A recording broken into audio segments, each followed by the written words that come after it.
তুমি ভুল কাম কৰিলা ফৰেন কাণ্ট্ৰিৰ পৰা লোন নোলোৱাকৈ এমাহ দেশ চলাব নোৱাৰা ভাৰতে আজি মেঘৰঞ্জনীৰ ওপৰত খং উঠিছে গালি নাপাৰিলেহেঁতেন সিএম ৰিলিফ ফাণ্ডত 100 কোটি জমা নহ'লহেঁতেন এই যিসকলে মোক গালি পাৰিলে তেওঁলোকক মই দুই হাত জোৰ কৰি নমস্কাৰ ধন্যবাদ নৈৰ পানী পৰা ময়ো দুই হাত জোৰ কৰি আপোনাক ধন্যবাদ জনাইছো বানপীড়িতসকলক কোটি টকাৰ সাহায্য আপুনি নিজৰ পকেটৰ পৰা ৰাইজক উলিয়াই দিয়াৰ বাবে আৰু লগতে কাৰোৰে ওচৰত হাত নপতাকৈ 100 কোটি টকা আজি সিএম ৰিলিফ ফাণ্ডত জমা হোৱাৰ বাবে আপোনাক বহুত বহুত ধন্যবাদ কিন্তু আপোনাক এটা কাৰণে বেয়া পাইছো মেঘৰঞ্জনীৰ ওপৰত আপোনাৰ কিয় ইমান খং উঠিল ফৰেন কাণ্ট্ৰিৰ পৰা লোন নোলোৱাকৈ এমাহ দেশ চলাব নোৱাৰা ভাৰতে আজি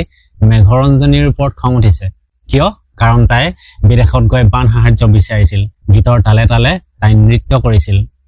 আপুনি যে দুদিনমান আগত আমাৰ মোদী ডাঙৰীয়াৰ ওচৰত হাত পাতিছিল সেইটো কি আছিল তাক বান সাহায্য নে দান দক্ষিণা নে দান বৰঙণি নে কি বুলি কয় সেইটো মানে কি আছিল সেইটো অসমত বানপানী হৈছে লণ্ডনত সাহায্য বিচাৰিছে ইয়াতকৈ আৰু লাজৰ বিষয় নাই বুলি কোৱাজনক মই ক'ব বিচাৰিম ইয়াতকৈ আৰু গৌৰৱৰ বিষয় নাই প্ৰশংসনীয় কাম কৰিছে তাই ইমান দূৰত থাকিও বানপীড়িতসকলৰ বাবে কিবা এটা কৰিব পাৰি নেকি বুলি ভাবি আগবাঢ়ি যে আহিছে বহুত ভাল কাম কৰিছে তাই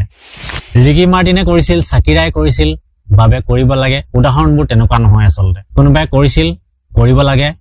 কম্পেৰিজন নহয়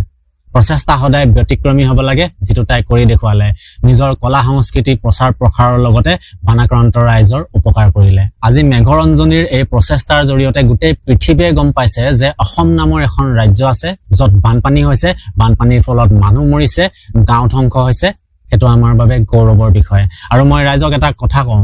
বানপানী কিয় হৈছে সেই প্ৰশ্নটো কৰক পৃথিৱীৰ ডাঙৰ ডাঙৰ অৰ্গেনাইজেশ্যনবোৰে জানক অসমত প্ৰকৃততে চলি আছে কি আজি ইউনেস্কোয়ে জানক WWF জানক যে কেৱল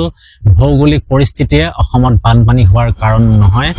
প্ৰাকৃতিক দুৰ্যোগে যে কেৱল অসমত বানপানীৰ কাৰণ নহয় ইয়াৰ আঁৰত সিন্ডিকেট চলে প্ৰকৃতিৰ লগত খেলা কৰা হয় এই কথাবোৰো পৃথিৱীয়ে জানক মেঘৰঞ্জনী তুমি ভুল কাম কৰিলা তোমাৰ ৰিলিফ কালেকশ্যন ফ্লেগখনত আৰু দুটামান কথা লিখি দিব লাগিছিল যে অসমত ডিফৰেষ্টেশ্যন চলি আছে অসমত ইলিগেল কোল মাইনিং চলি আছে তাৰ ফলত বানপানী হৈছে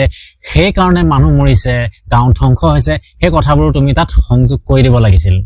আজি তোমাৰ জৰিয়তে গোটেই পৃথিৱীবাসীয়ে সেই কথাবোৰ জানিব লাগিছিল তেতিয়া বেছি ভাল হ'লহেঁতেন এই কিছু সংখ্যক মানুহে তেতিয়াহে চুটুকাটো পালেহেঁতেন অসমৰ কিছু সংখ্যক লোকৰ বাবে যে টকাৰ মূল্য মানুহৰ জীৱনতকৈ বেছি সেই কথাবোৰো পৃথিৱীয়ে জানিব লাগিছিল তেতিয়া আৰু বেছি ভাল হ'লহেঁতেন যিবোৰ বিষয়ত মাতিব লাগে যিটো বিষয়ৰ ওপৰত আলোচনা হ'ব লাগে তাত একেবাৰে মানুহ নিমাত